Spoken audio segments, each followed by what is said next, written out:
Ci troviamo all'interno della corte del castello di San Martino, castello vescovile del 700 d.C., dimora dei vescovi prima di Ceneda, poi di Vittorio Veneto, in maniera pressoché ininterrotta, tranne una piccola parentesi, alla fine dell'Ottocento, quando il castello fu demaniato. All'interno di questo luogo c'è l'appartamento del vescovo, che ora sarà l'appartamento del nuovo vescovo Riccardo, e poi c'è la casa di spiritualità e cultura che ospita gruppi organizzati, autonomi, proprio per un momento di riflessione, per un momento di esercizi spirituali, ma anche per eventi culturali. Saliamo lungo la scalinata di questo antico maniero e andiamo a vedere la sala d'ingresso del Vescovado. La apriremo oggi in maniera speciale proprio in occasione della ordinazione episcopale e dell'inizio del ministero episcopale del Vescovo Riccardo.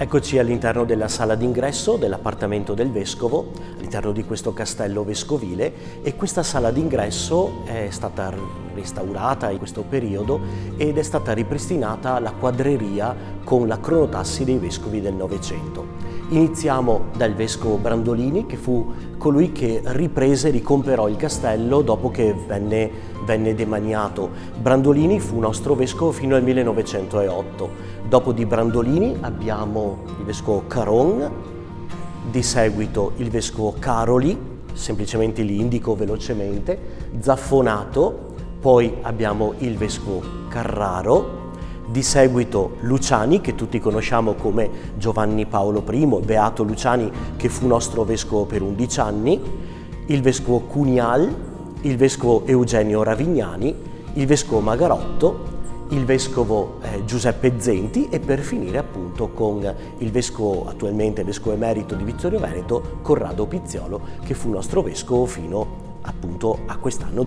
La quadreria è interessante perché vede la mano di 3 pittori diversi. Iniziamo con i primi quadri, i più antichi, la mano è di Vittorio Casagrande, per continuare poi con il figlio Elio Casagrande e concludere con gli ultimi 2 con Anna Maria Trevisan. Ci sembra interessante aver sistemato questi quadri, anche gli ultimi, proprio perché diventano una testimonianza storica di pastori che hanno lavorato e hanno dedicato parte della loro vita al nostro territorio diocesano, alla nostra chiesa diocesana. E non li abbiamo messi questi vescovi, questi ritratti di vescovi, con l'idea di creare un museo. Fare un museo vorrebbe dire solamente ricordare il passato, ma li abbiamo messi come un ricordo che ricorda un'opera all'interno ancora del nostro tempo. Quindi diventano una memoria viva, un ricordo che continua a dire qualcosa alla nostra Chiesa e a testimoniare la loro opera attraverso ciò che essi hanno fatto, ciò che essi hanno costituito, ma soprattutto attraverso il loro zelo pastorale.